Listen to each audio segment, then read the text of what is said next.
Coucou tout le monde, coucou mes loves, j'espère que vous allez bien. Merci de me retrouver pour cette nouvelle vidéo.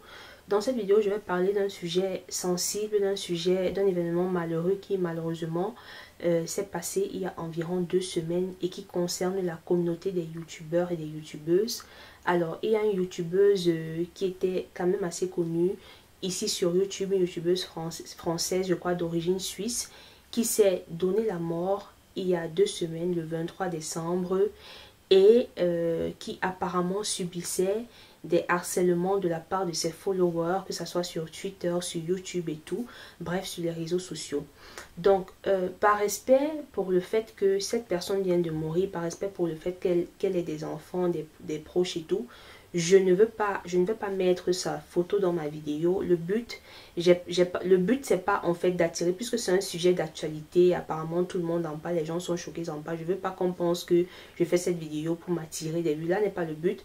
Je fais cette vidéo parce que je pense que dans la vie, on apprend non seulement de nos expériences, des choses qui arrivent dans nos vies, des choses qu'on vit, mais on apprend aussi des expériences surtout tragiques qui arrivent aux autres. C'est la raison pour laquelle j'ai décidé de parler de ça, parce qu'il y a des leçons qu'on doit tous tirer, il y a des leçons que je peux en tirer en tant que créatrice de contenu et des leçons que vous aussi en tant que nos abonnés vous pouvez tirer de cette tragédie qui est arrivée. Alors, comment est-ce que j'ai découvert la nouvelle? J'ai découvert la nouvelle sur Google et tout sur les infos de Google. Vraiment, c'était à la une des infos ces jours-ci sur Google. Et j'ai vu, et je suis allée sur YouTube parce que je ne suivais pas cette youtubeuse. Elle s'appelait Mavachou.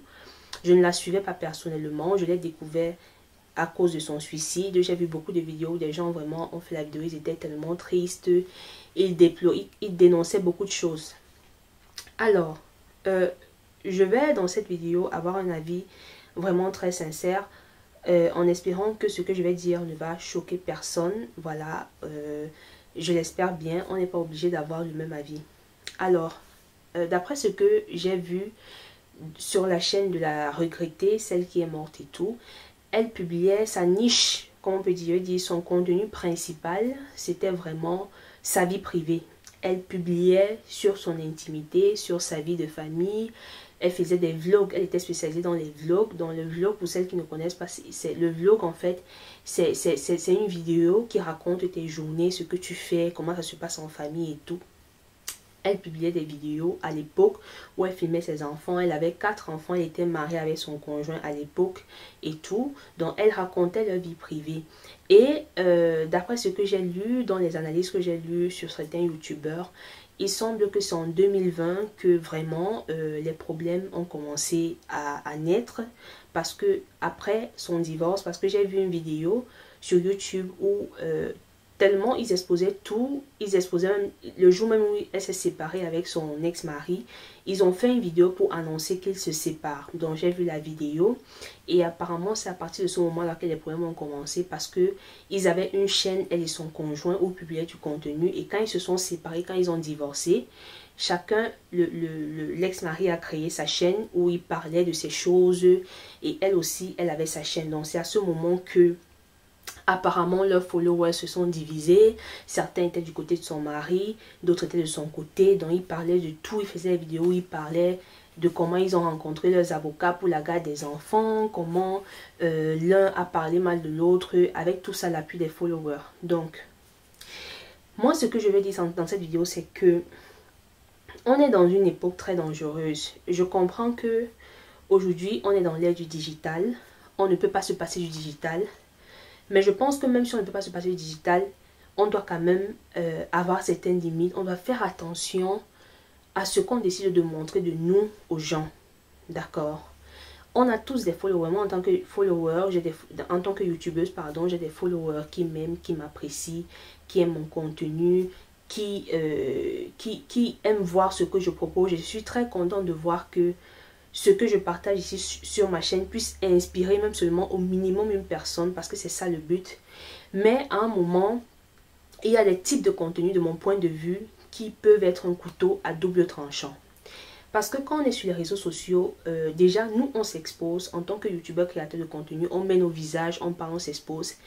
On ne voit pas les gens qui nous regardent, on ne les connaît pas et peut-être on les rencontrera jamais. Du coup, il y a de tout. Il y a des anges, il y a des démons, il y a des bonnes personnes, il y a des personnes frustrées, il y a des personnes qui ont tout genre de problèmes, il y a des personnes méchantes, il y a de tout sur les réseaux sociaux. Et c'est dommage de se rendre compte qu'au départ, quelqu'un crée un contenu parce qu'elle veut se faire plaisir, elle veut partager, elle veut inspirer, et qu'après, ça se retourne contre elle au point où elle se suicide. Parce que, d'après ce que j'ai lu dans les infos, elle s'est suicidée le 23 décembre, et le jour où elle s'est suicidée, elle avait déposé une plainte contre son ex-mari, et elle avait déposé aussi une plainte pour harcèlement et motivation au suicide, je ne sais pas trop comment on appelle ça. Donc, on peut dire que les gens, son ex-mari l'a poussé à se suicider.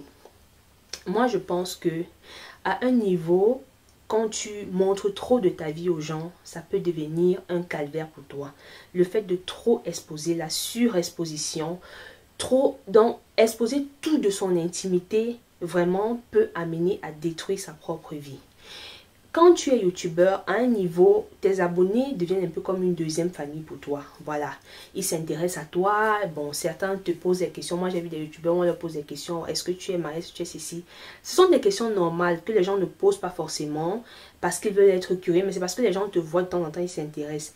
Mais il y a une différence entre venir dire dans une vidéo, voilà, je suis étudiante, je travaille ici, j'ai tel âge, je suis mariée. Le dire peut-être une ou deux fois dans une vidéo. Et il y a une différence entre vraiment exposer tout de ta vie, mais vraiment tout de ton intimité de lundi à dimanche. Moi, je pense qu'il faut faire attention. Ce n'est pas tout qu'on montre sur les réseaux sociaux. Ce n'est pas tout qu'il faut exposer. Parce que quand tu exposes tout de ta vie sur les réseaux sociaux, tu es en train d'ouvrir la porte à toutes sortes de jugements de personnes inconnues. Tu donnes l'opportunité aux gens qui veulent te nuire, de te nuire parce qu'ils connaissent tout de toi, parce que tu leur as tout montré, de te lancer tout genre de paroles parce que tu leur as donné l'opportunité de te lancer ces paroles. Malheureusement, le monde est ce qu'il est. On ne peut pas contrôler les gens. Les gens qui nous suivent, on ne connaît pas leur éducation, on ne connaît pas leur background, on ne connaît pas leur santé mentale, on ne connaît pas leur état mental, on ne sait pas s'ils sont équilibrés. Et donc, de mon point de vue, on ne peut pas venir sur les réseaux sociaux exposer tout de sa vie comme ça. Moi, par exemple, j'ai vu les vidéos d'elle et de son ex-mari où ils se mettent là, ils parlent de leur divorce. Le ex-mari dit, voilà, il fait des captures, il écrit sur ses Twitter, je ne sais pas quoi. J'étais chez l'avocat aujourd'hui, il a dit ceci. Mais, mes amours, selon vous, est-ce que c'est des choses qu'on doit exposer aux gens qu'on ne connaît même pas? Est-ce que c'est tout qu'on doit exposer sur les réseaux sociaux?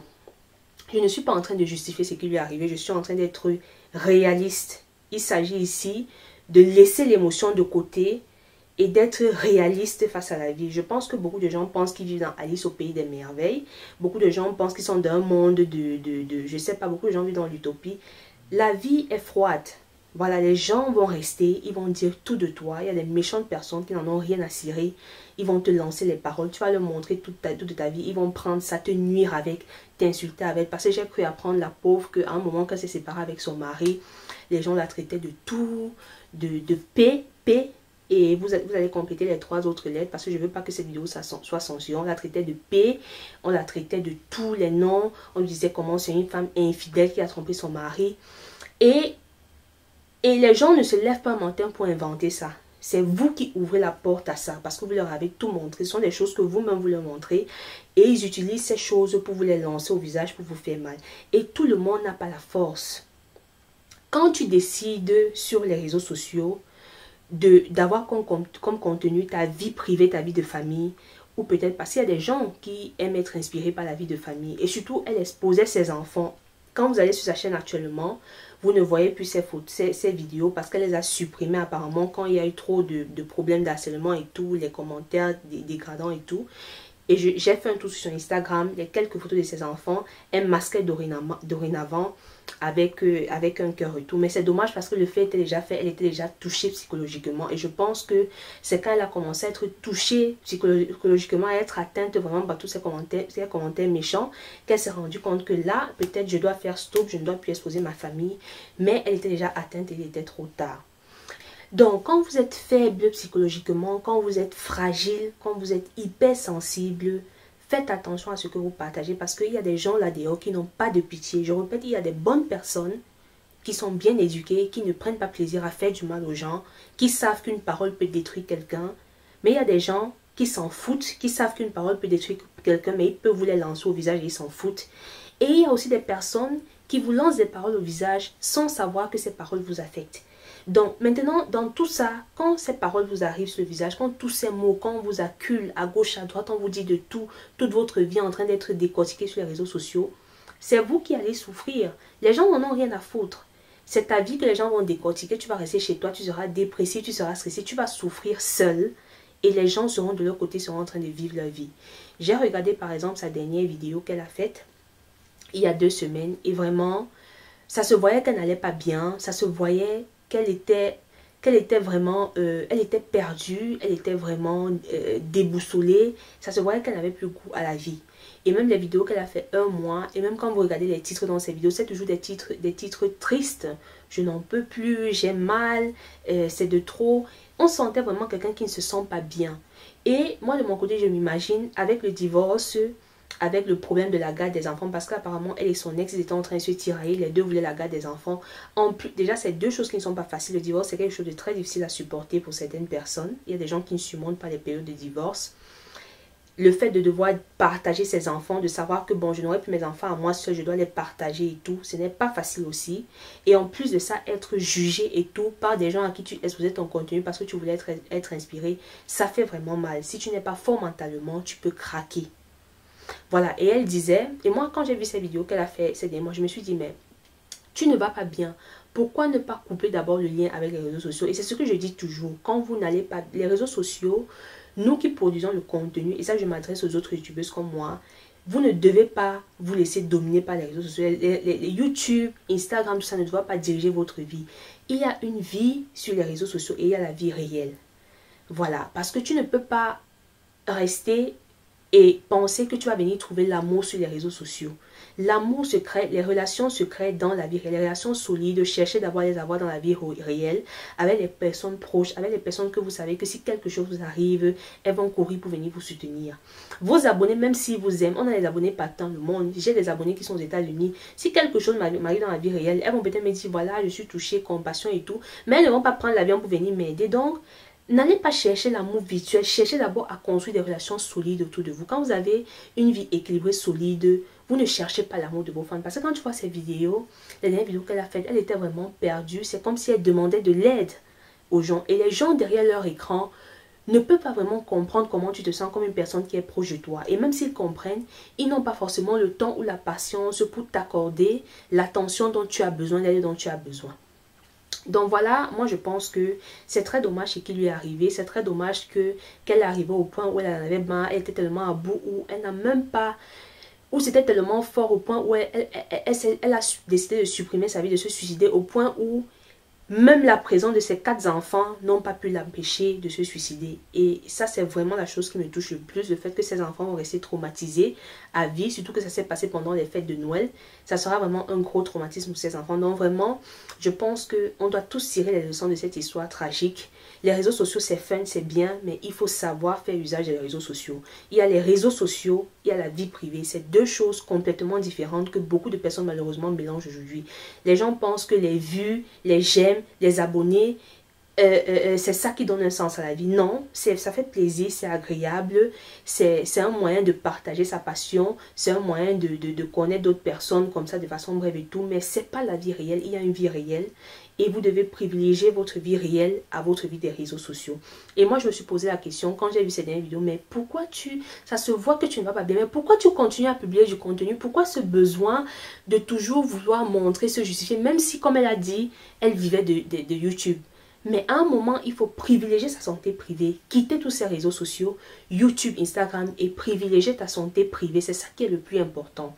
Moi, par exemple, ça fait, je sais pas, pendant la période de fête, par exemple, j'ai fait 2 semaines sans publier, parce que c'est un moment que je dois chérir, c'est un moment de fête, tout le monde à la maison. Chacun passe les fêtes avec sa famille. Je ne vais pas rester là à penser à publier la vidéo YouTube quand je dois passer le temps avec mes proches. Non. Les YouTube peut attendre. Ma vie réelle, la vie dans la réalité compte plus. Donc voilà mes amours, que ce soit les youtubeurs et les abonnés, sachez ce qui est important. Ne vous laissez pas. Aujourd'hui, on se fait trop baigner. Les réseaux sociaux nous embrouillent un peu tous. On mélange tout. Faites attention. Le virtuel restera le virtuel. Ça, c'est mon point de vue. Le virtuel restera le virtuel. L'important, c'est ce que vous avez dans la réalité, les personnes qui sont là pour vous aider. Et si vous n'avez personne pour vous aider dans les moments difficiles, je sais pas moi, essayez de voir des spécialistes. Elle avait une amie, par exemple, j'ai vu qu'elle avait une amie, son amie est tellement dévastée, elle avait des parents. Essayez de chercher l'amour de cette personne-là, pas de venir tout le temps vous justifier sur les réseaux sociaux quand vous n'allez pas bien. Donc, vraiment, je souhaite qu'elle repose en paix. C'est une histoire qui m'a profondément touchée parce que je suis youtubeuse et je connais les effets que peuvent avoir les réseaux sociaux et donc du coup je fais attention. Ce n'est pas tout qu'on expose, ce n'est pas tout, c'est pas obligé d'exposer sa vie sur les réseaux sociaux, ce n'est pas obligé d'exposer son intimité tout le temps sur les réseaux sociaux parce que après, quand ça se retourne contre toi, tu seras chez toi seul à écoper, à être dépressif pendant que les abonnés, je ne sais qui, auront leur vie tranquille, ils ne vont pas comprendre ce qui t'arrive. Donc vraiment, que Marachu repose en paix et que ça nous serve tous de leçon. C'est ce que je voulais partager dans cette vidéo et je vous donne rendez-vous dans la prochaine vidéo.